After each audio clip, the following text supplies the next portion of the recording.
HR لأول مرة في الوطن العربي، برنامج مخصوص لأقوى فريق HR جاهز ياخد سوق العمل. بعد رحلة كبيرة في دبلومة ال HRMD، كل فريق بقى قادر يطلع استراتيجية حقيقية لأي شركة. تعالوا نشوف الشركة اللي اشتغل عليها الفريق وازاي فكروا وخططوا وقدموا حلول فعلا ما تطلعش غير من HR.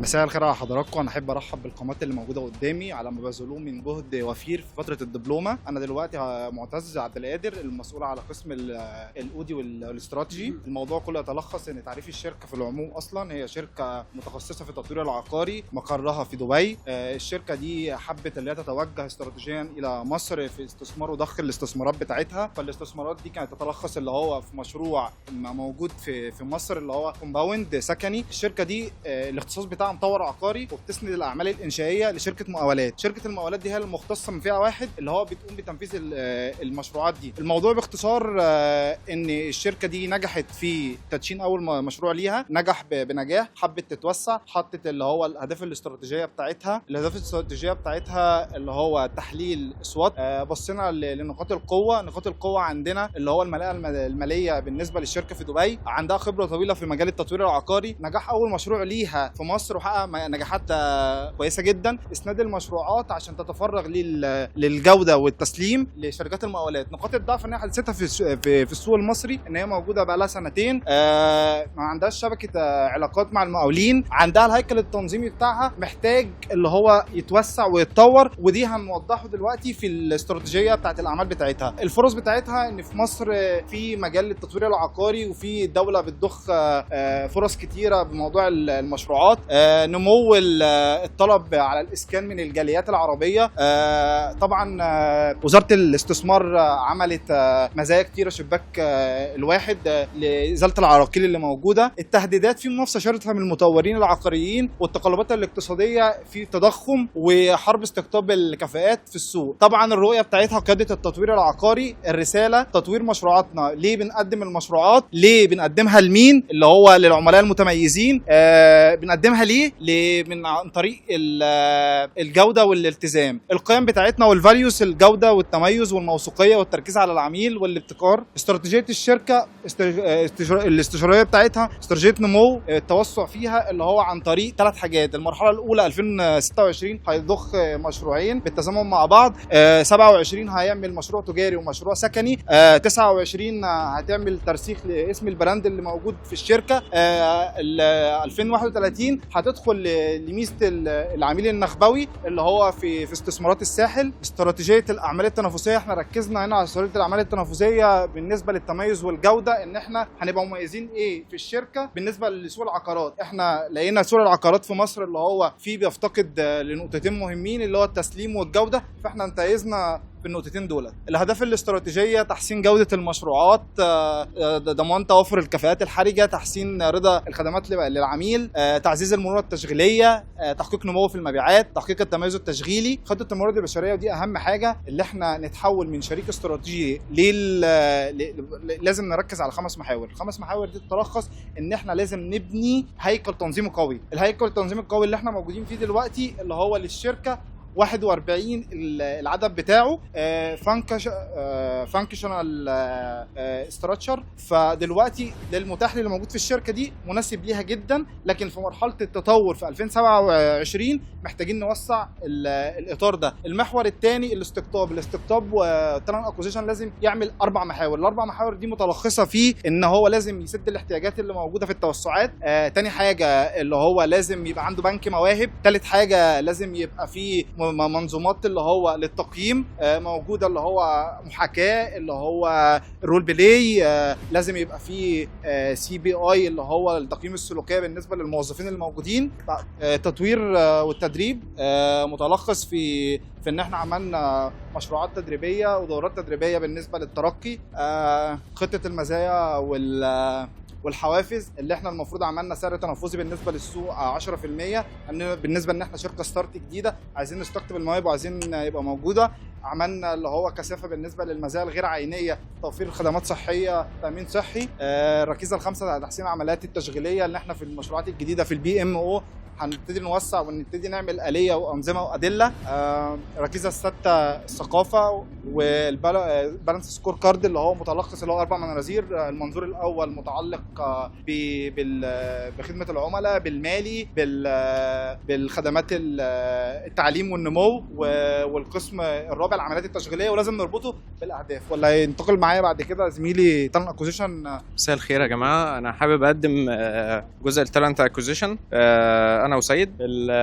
تمام، هي احنا هنتكلم عن الورك فورس بلاننج. الورك فورس بلاننج حددنا الوضع الحالي والتنبؤ بالاحتياجات بتاعه الشركه وتحليل الفجوه وخطه العمل. دي الدوره التوظيفيه اللي موجوده جوه الشركه. المقابلات، الاسئله، حاطين عرض الاسئله مقترح للاسئله اللي موجوده زي سيتويشنال وبيهيفيرال. ودي الوضع الحالي بتاعنا 41 موظف في سنه 2026، محتاجين نبقى 64. نسبة نمو رأس المال البشري 53%، تمام، زائد المعدلات اللي مذكورة دي. موازنة الأجور عملناها برضو ل 2027. تحليل مستويات القوى العاملة، واعتمدنا برضو، عملنا حسبة للميل والفيميل موجودين كام في الشركة، تمام، ونسبتهم قد ايه. ده الجاب اناليسز اللي عندنا عملناه للإدارات اللي موجود فيها الجاب اللي احنا محتاجينه ل 2027. دي جدول الزمني للخطه ان احنا هننفذها ازاي، تمام. مصفوفه الاجور، السكسيشن بلان، مين هيكفر مين في البوزيشنات الحرجه. الاونبوردنج هيبقى مع استاذ احمد. احنا في البدايه عملنا تيم سميناه اوبزرف تيم. التيم ده كان هو اللي بيستقبل الموظف الجديد علشان يقدر يأهله او يهيئه في دخول المنظومه كلها، تمام. اول 3 ايام احنا عملنا بلان كده الموظف الجديد هيدخل فيها. كل التيم ده يتكون عن طريق الادارات، كل اداره طلعت موظف من عندها بيستقبل الموظف الجديد. ليه بيعمل كده؟ علشان الموظف الجديد لما يدخل على الاداره يعرف هي بتشتغل على ايه او حاجه بسيطه عنها، وفي نفس الوقت بيبقى عنده خلفيه عن الناس اللي موجوده وبيتعرف عليهم، بيكسر الجليد بحيث ان يبقى ايه الموضوع سهل بالنسبه له في اول 3 ايام. بالنسبه لدول 90 يوم، تمام، اول 30 يوم بيبقى فيهم 80% تعلم و20% بيشتغل بيهم. ثاني 30 يوم من اليوم 31 ليوم 60 بيبقى 50 تعلم و50 بيشتغل بيهم. في 90 يوم بيكون هو اشتغل 80% و20% اتعلم فيه. ودي طبعا الخطه بتاعته خلال الاسبوع الاول والثاني والثالث والرابع. الكي بي اي بتاعت اي موظف، تمام، احنا قسمناها لاكتر من جزء. الجزء الاولاني 60%، الجزء الثاني 20%، وبعد كده الجزء الثالث 20%. الجزء الاولاني اللي هو او الهدف الاستراتيجي بيتقسم وبيتكسر لغايه ما يوصل للهدف التشغيلي، تمام، بيتكسر على الاداره كلها وعلى الافراد كلهم، وبالتالي بيبقى ليه مؤشر اداء واحد واخد ويت عالي شويه، تمام، علشان يكون مركز فيه. قسمناها 60% اهداف و20% كي بي اي بتاعت الخاصه بالاداره الاتش ار اللي هي الالتزام، تمام. وقسمنا الجزء الثالث اللي هو ال 20% الخاص بالتدريب والتطوير الخاص بالموظف اللي هو بيتم التريننج بلان اللي هي معموله على السنه كلها. هيكمل معاكم الاستاذ حنان. هتكلم عن التوتال ريوردز والجوب ايفالويشن. اولا انا اخترت 3 بوزيشن. هاي ليفل كان السي او، والميدل ليفل كان سينيور بروبرتي كونسلتنت، واخترت الفورمان ده الفيرست لاين، تمام. اول حاجه عملتها على 4 عوامل تعويضيه، وهي نوليفيكيشن 30% والمشكلات 25% والمسؤوليه 35% وظروف العمل 10%. بعد كده وزعت التوتال ووردز ماتريكس بالنسبه لل3 وظائف، الكومبنسيشن والبنفيتس. اديت السي او راتب اساسي، ارباح سنويه، زياده سنويه بدل رصيد اجازات، واديت تملك اسهم بالشركه وبرامج دوليه قياديه وسياره وسوشيال انشورنس وميديكال بريميوم ميديكال انشورنس واشتراك انديه. الاداره الوسطى اديته بيس سالري، عمولات اضافيه وبدل سكن. والمزايا اديته سوشيال انشورنس وبدل انتقال، ترانسبورتيشن، واديته موبايل لاين، واديته مكافآت معنويه. شكرا. مساء الخير، معاكم محمد شحاته. انا هبدا في جزء التامينات الاجتماعيه ومعاك يا حنيش في اي حاجه. اول حاجه هنتكلم عن نسب الصناديق. احنا النسب الصناديق عندنا في 5 صناديق في التامينات الاجتماعيه: الشيخوخه، المرضي، الاصابه، المكافاه، البطاله. نسبها في كالاتي: 21%، 4.4%، 1.5%، 2%، 1%، وده ل 2020. وطبقا للماده 21 ان الزياده هتكون 1% من اول 27، فبالتالي ان هنا الحصه هتكون صندوق الشيخوخه هيكون 22%، فبالتالي هيعمل ريفكت على حصه العامل وحصه الموظف، هتكون 11.5% بدل ما هتكون 11%، و19.4% بدل ما هي 18.75. هنا عملنا بعد كده الربط الشهري بتاع شهر فبراير. احنا عندنا 15 موظف، اجمالي الربط الشهري هيكون 23,644، وده بناء ان احنا عندنا هنا في ناس اتعينوا في شهر يناير فكسر يوم واحد، بالتالي ما بيتحسبش عليه ربط شهري. وعندنا هنا في ناس متكوده كود 3 اللي هو متامن عليهم بره الشركه، فالناس دي عادي يشتغلوا عندي عادي، ما فيش اي مشكله، بس بطلب منهم برنت تامينات و اتش ار لتر. انا اسراء اشرح معاك قانون العمل. طبقا لقانون العمل المصري، عدد ساعات الشغل 8 ساعات بمعدل 40 ساعة أسبوعيا. يدعم قانون العمل المصري دعم الفئات اللي بتحتاج لتيسيرها، منها المرأة الحامل بتبدأ من الشهر السادس بتاخد ساعة تخفيض، وذوي الهمم بيبدأوا ياخدوا ساعة تخفيض دون المساس بأجورهم، وكذلك المرأة المرضعة بتبدأ تاخد ساعة تخفيض لمدة عامين. الأجازات السنوية طبقا لقانون العمل الجديد بقت أول سنة 15 يوم، من السنة الثانية بقينا 21 يوم، 30 يوم للي بقى لهم 10 سنين وبقى لهم 50 سنة في الشغل أو في التأمينات. من ضمن الأجازات دي بقت أجازة الزواج وأجازة المولود والوفاة والحج والأجازات المرضية طبعا، بس دي لو ثبتت يعني إن في مرض. سياسات إنهاء العمل بيبقى فيه الاستقالة وفي إنهاء العمل وانتهاء العمل. في العقود غير محددة المدة دي لازم أبلغ قبلها ب3 شهور، لو عقد محدد المدة ده بينتهي بانتهاء مدته، وطبعا في الاستقالة بقدمها قبلها ب30 يوم. ورجعت لكم تاني في موضوع البيرول. دورة حساب البيرول انا عندي بقفل الشهر يوم 25 في الشهر. يوم 26 بيبدا الاتش ار، من 26 ل 28 بيبدا يقفل المؤثرات بتاعه الاتندنس بتاعته.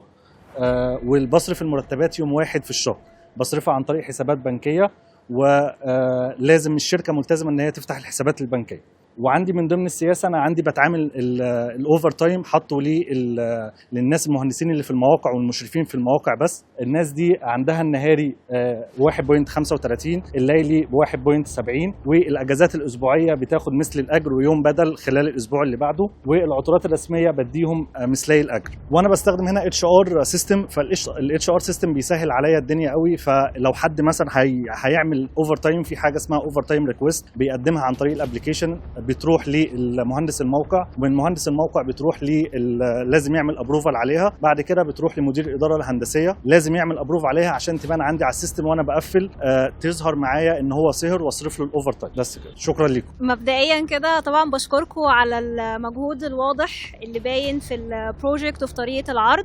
بشكركم ان انتوا غطيتوا الفانكشنز بتاعه الاتش ار وابتديتوا تقولوا لنا شويه تفاصيل. كنت عايزه اشوف شويه ارقام اكتر in terms of الحاجات اللي انتوا اتكلمتوا عليها خصوصا في الاستراتيجيك، فعندي شويه كده استفسارات وتوضحوها لي. ماشي اوكي. طيب انتوا في السوات كان عندكم واحده من الويكنس ان انتوا جداد في السوق المصري، صح؟ وواحده من السترينث ان انتوا بعتوا بسرعه قوي البروجكت بتاعكم، فازاي بعتوا وانتوا لسه جداد ومش معروفين والعلاقات بتاعتكم مش احسن حاجه لسه في السوق؟ احنا باختصار شديد اصلا اللي احنا موجودين في السوق بقالنا 2 سنين اصلا، والنقطه الاهم ان احنا مساحه الكومباوند كانتش كبيره، 60 اصلا فيلا على مساحات صغيره، فاتباعت بسهوله جدا. وقبل ما عملنا الهيكل التنظيمي الجديد في 41 موظف موجودين في الشركه واسندنا لشركات العقارات، فطبيعي ومنطقي ان تبقى اصلا الفتره بتاعتنا اللي هو احنا الموضوع كله في نقطه صغيره، ان احنا شبكه العلاقات بتاعتنا مع الموردين واللي هو التزامن في المشروعات هي اللي محتاجه فتره كبيره، لكن غير كده احنا ماشيين بالنظام وفقا للنظام المكتوب يعني. اوكي.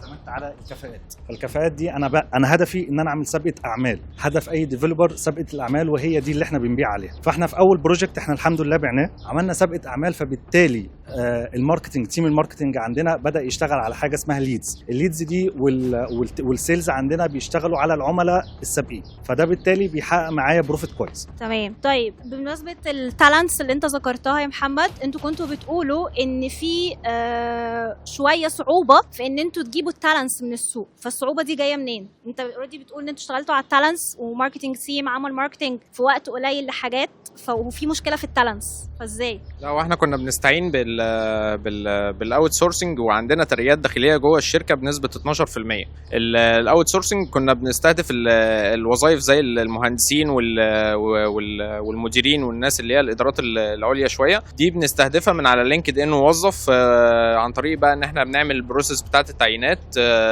بالادفرتايزنج، بننزل البوست، وبعد كده بنجمع السي فيهات، وبعد كده هي بتاخد الدوره بتاعتها، بتاخد عندنا وقت شويه، لان احنا عايزين الكفاءه اللي تسد الجاب اللي عندي ده. فالصعوبه في الوقت مش في توافر التالنتس. لا، هو الصعوبه في الوقت. يعني هي بس بتاخد وقت شويه، يعني ممكن شهر ونص علشان اقدر اعين تالنت معين. فكده دي بقت ويكنس، مش ثريت بره. انت جواك عندك الوقت طويل، فانت محتاج تشتغل على الحته دي. يعني انا دايما عايز ابني الشركه ان اللي يجي الشركه يستمر معايا، فانا شويه فيري سيلكتيف، فدي بتاخد مني وقت شويه، ان انا مثلا بدل ما هقعد مع خمسه كانديديت، لا انا هقعد مع 10، عشان ال10 دول اختار منهم حد انا شايفه نفس الكالتشر بتاعتي، نفس تفكيري، نفس كل حاجه، بحيث بدل ما يجي ان انا امشيه في البروبيشن بيريود بتاعته ل3 شهور، لا انا عايز الراجل ده يستمر معايا. اوكي تمام. يعني حته الرونج سيلكشن برضو المفروض ان احنا نبدا. انا شفت في الاستراتيجيه بتاعتكم انتوا عايزين تكبروا التيم وعايزين تشتغلوا على ليرنينج اند ديفلوبمنت، بس ما شفتش ارقام في البالانس سكور كارد، فممكن تعكسوا لي ده في ارقام، يعني هتعرفوا منين ان انتوا وصلتوا للاستراتيجيه بتاعتكم؟ هو البالانس سكور كارد اللي احنا كنا شغالين عليه كان فيه تعديلات فيها، بالنسبه ضفنا ارقام، وممكن نبقى نبعتها لحضرتك، اللي هو الارقام اللي اتضافت. ممكن تقول لي مثال؟ يعني انت مثلا احنا اشتغلنا في البالانس سكور كارد على 22 نقطه موجودين في ال5 محاور. اشتغلنا في المنظور المالي ان احنا عملنا ترقيات ارتبطت بعدد ساعات معينه، وفرنا من ميزانيه الشركه 3% منها للتطوير للكفاءات، عملنا تقليص في عمليات التشغيل عشان نوفر في الميزانيه، ميزنا وحطينا بنود في توتال ريوردز اللي هو مزايا الاستبقاء موجوده عندها. في العمليات والنمو اهتمينا بتنميه وتعليم الموظفين خلال دورات تدريبيه، نعرفهم ازاي اصلا الانتقال للهيكل الجديد اللي هو الهايبر، عشان ما يبقاش فيه صعوبه في التخبطات اللي موجوده. العمليات التشغيليه اشتغلنا فيها في التطورات، في اللي عملنا هيجي نعمل مكتب BMO متخصص، وهننتقل للهايبرد علشان يقدر يبقى فيه تجاوب وفيه بالانس موجوده في الموضوع. موضوع خدمه العملاء اهتمينا بيه جدا، ان ما يبقاش فيه مشاكل لخدمه العملاء، لان احنا اصلا همنا كله الاساس اللي متاح لينا ان احنا نوفر للعميل اكبر خدمه ممكنه. اوكي تمام. طيب اخر سؤال. تمام. لو انتوا دلوقتي كده عايزين تكبروا الشركه في 2031، عايزين تروحوا راس الحكمه والساحل، والاكسبانشن بتاعكم كبير قوي، فانتوا برضو هتبقوا من التيمز المسؤوله عن جذب المستثمرين، وان انتوا تاخدوا فاند من المستثمرين. ايه ممكن تقولوا للمستثمر تقنعوه بالاكسبانشن بتاعكم والشركه بتاعتكم علشان يبتدي يضخ معاكم، فتقدروا توصلوا لللونج تيرم بلان بتاعتكم في 2031؟ باختصار شديد ان احنا اصلا عندنا متانه وخبره رائده في المجال ده من الشركه الام، فاحنا اصلا ركزنا اللي هو في التميز بتاعنا على الجوده وعلى التسليم الصارم. فالتسليم الصارم والجوده دي هيخلي اصلا المستثمر، وهيخلي الجاليات، وهيخلي اللي هو بيستقدم على الميزه دي ان هو يجي لنا باعتبار ايه؟ ان احنا اصلا شركات العقارات في السوق بتختلف في موضوع التسليم، انت ممكن 10 سنين قبل ما يسلمك اصلا الوحده بتاعتك، فاحنا ركزنا في الاستراتيجيه بتاعتنا على التسليم يبقى بوقت محدد. اوكي تمام. انا بشكركم مره تانية على كل حاجه انتوا عملتوها، على اجاباتكم. اضافه الارقام للبرزنتيشن وللدسكشن هو اللي بيوصل الفكره بمعنى واحد، طريق واحد. الارقام هي الحاجه الوحيده اللي كلنا بنشوفها زي بعض، فهي بتبقى اسرع حاجه في الوصول. فبشكركم جدا على المجهود بتاعكم. استاذ نعمان هيبقى معاكم. اولا شكرا جزيلا يا شباب على المجهود الرائع اللي انتوا عملتوه، سواء في البرزنتيشن او في الفايل الوورد الكامل. ويمكن رحنا وجينا مع بعض كذا مره، ولكن ده كانت نتيجته يعني باينه النهارده في البرزنتيشن النهائي. طيب انا عندي كام استفسار حابب ان انتوا اسمع منكم يعني ردودكم عليه، يمكن رجوعا لسؤال استاذه يمنى في الموضوع بتاع الشركه جديده بقالكم سنتين. احنا عملنا بروجكت بقالنا سنتين في السوق. جميل. انت اتكلمت من شويه شحاته وقلت احنا اعتمدنا على عدد الوحدات المباعه اللي احنا بعناهم دول من العملاء السابقين، السابقين منين وانت بقالك سنتين؟ انا شركه، يعني انا البروجكت بتاعي، انا شركه كان عندي بروجكت وسلمته بالفعل، فانا بعت. يعني انا السنه 2025 انا بعت بالفعل وسلمت الكومباوند بتاعي، فبالتالي في عملاء سابقه، فالعملاء السابقه دول انا بتواصل معاهم بعد كده، مش بسيبهم، يعني بفضل اكلمهم. تيم السيلز عندي بيفضل يكلمهم ويفضل يجيب منهم حتى داتا.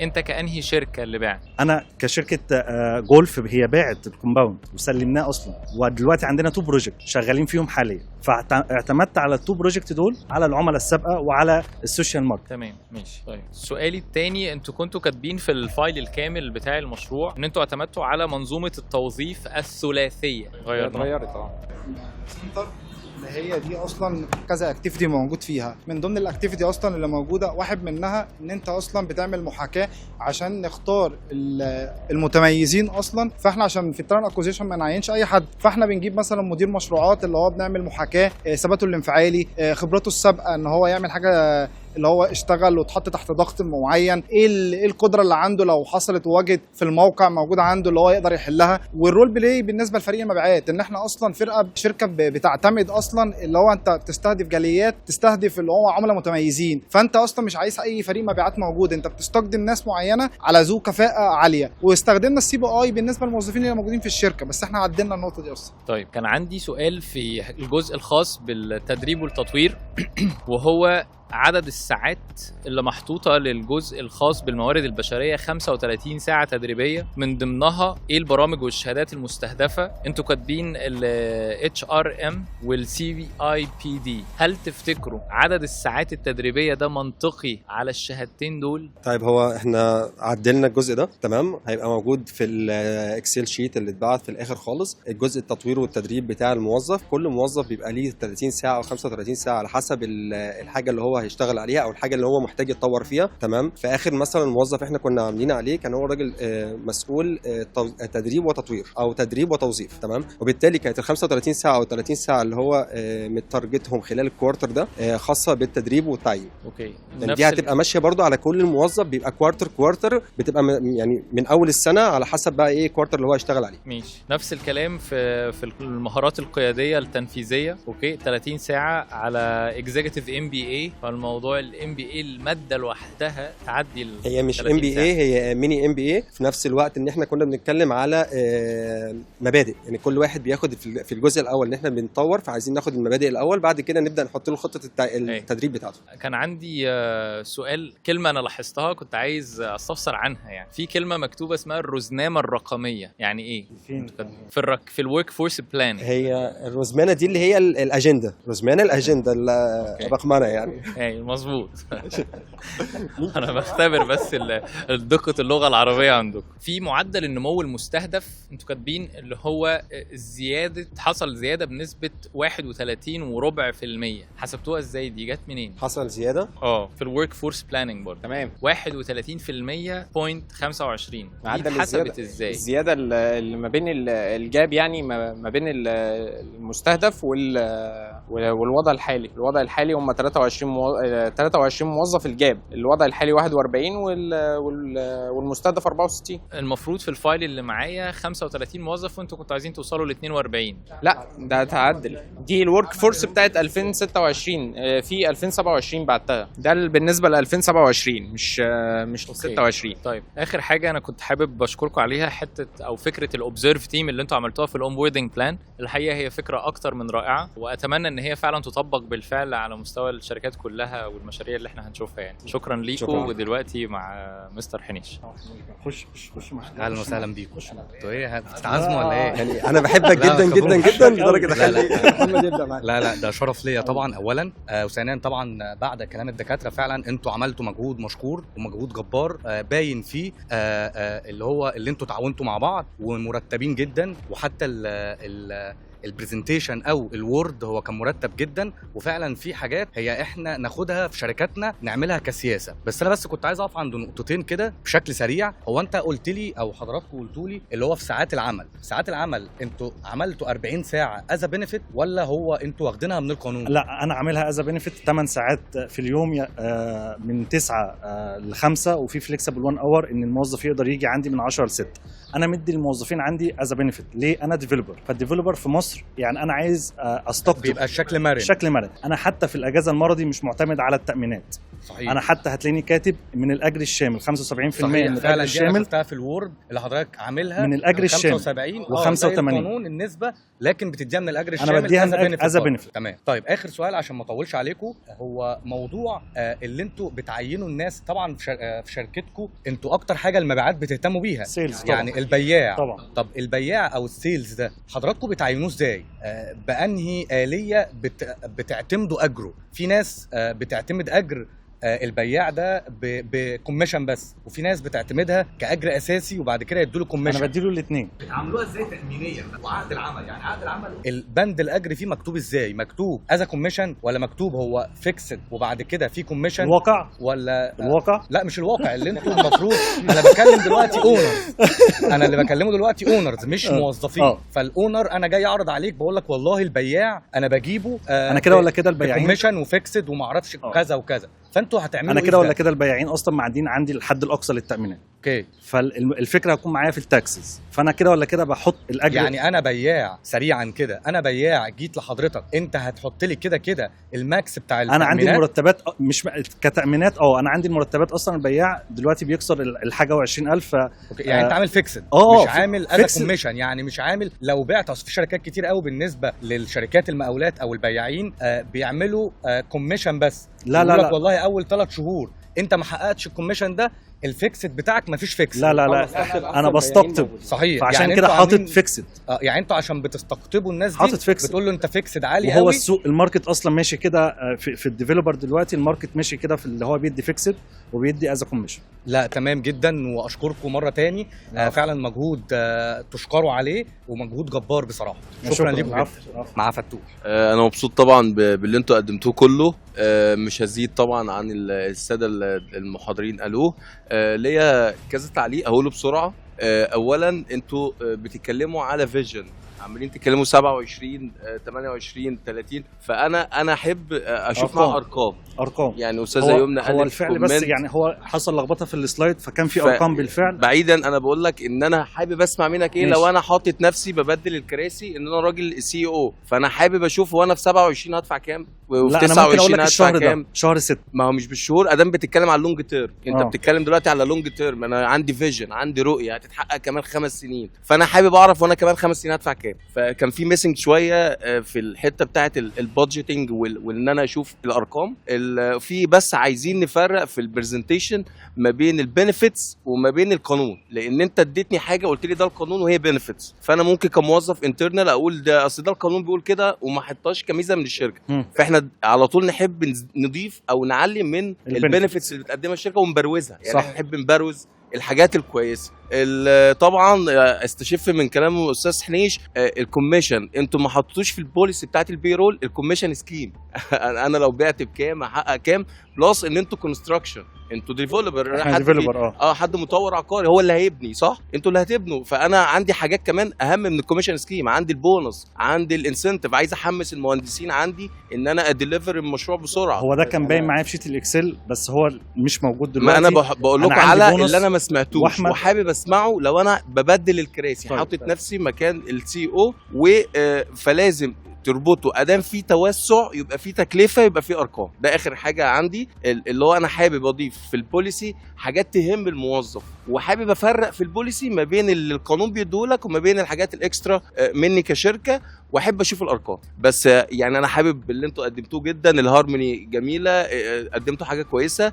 الكومنتات دي كلها بنكمل بيها زي الكريز اللي بتحط على التورته كده. فانا متشكر ليك جدا. انا كنت عايز بس اضيف حاجه، ان احنا حاطين فعلا على الكي بي اي حافز كل ربع سنه او مش كل مش انا عايز احنا على طول نقول ايه الموظف يبقى معاه زي امبلوي هاند بوك كده بيخش بيه المنشاه، ما بيسالش على حاجه. اي حاجه عايز يعرف اجابتها بيبص على الامبلوي هاند بوك بيعرف الاجابه. فده اللي احنا كنا حابين نشوفه. اول موظف هيجوين الشركه يبقى عارف إيه لو حققت ايه هيحصل ايه، لو الكي بي ايز بتاعتي لو وصلت لكام الانكم بتاعي يتغير. بالظبط، هي موجوده، هي سياسه الكي بي اي موجوده فعليا موجوده في الورد. تمام. يعني احنا كنا بنتكلم في 20% مثلا من الشامل بتاعه.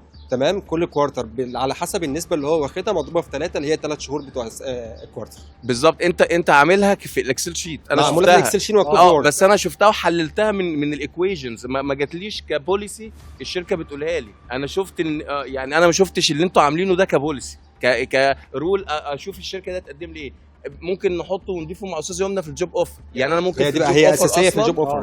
وانا ببعت بقول له ان احنا بنتعامل معاك ازاي. فانتوا جمال قدمتوا حاجه جميله. شكرا. احنا ما حبيناش نسكت اصلا في موضوع الارقام ده كتير، احنا كنا اعتمدنا اصلا مش هنذكر على حضراتكم، الوقت صغير جدا. فاهم.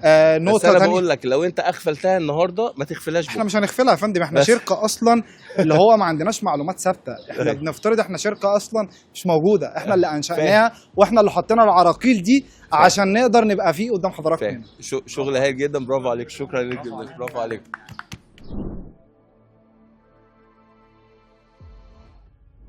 ده بقى ايه، نعوض اللي راح مننا نعوضه، ماشي. نزود على اللي معاه، نزود، ما جراش حاجه. طيب هيبقى في 3 بونس كويستشنز، اسئله سريعه كده، تجاوبوا عليه، ماشي؟ ماشي، جاهزين؟ بسرعه بسرعه. اول سؤال، SHRM يعني ايه؟ SHRM. شهاده الموارد البشريه لا مش دي، شرم. مش شرم المؤسسه. SHRM في اللي احنا درسناه وفي اللي انتوا عملتوه، اختصار لايه؟ الشرم هي استراتيجي مانجر حاجه في استراتيجي استراتيجيك اتش ار مانجر. برافو، استراتيجيك هيومن ريسورسز مانجر. هايل، استراتيجيه الموارد البشريه. طيب تاني سؤال، ماشي. امتى بيستحق سداد صندوق اعانه الطوارئ؟ اما 30 موظف. 30 انا جاهز لك. انا جاهز لك. عاش يا محمد. اخر سؤال، جاهزين؟ اوكي. ايه صلاحيه كعب العمل؟ قد ايه؟ 45 يوم. 6 شهور. 6 شهور. 45 يوم. برافو، ما بالعافيه. عوضنا في البونص. شكرا ليكوا قوي، برافو عليكم، شاطرين، هايل. شكرا ليك. ودلوقتي جه دورك، سجل في الراوند الجديدة لدبلومة HR MD.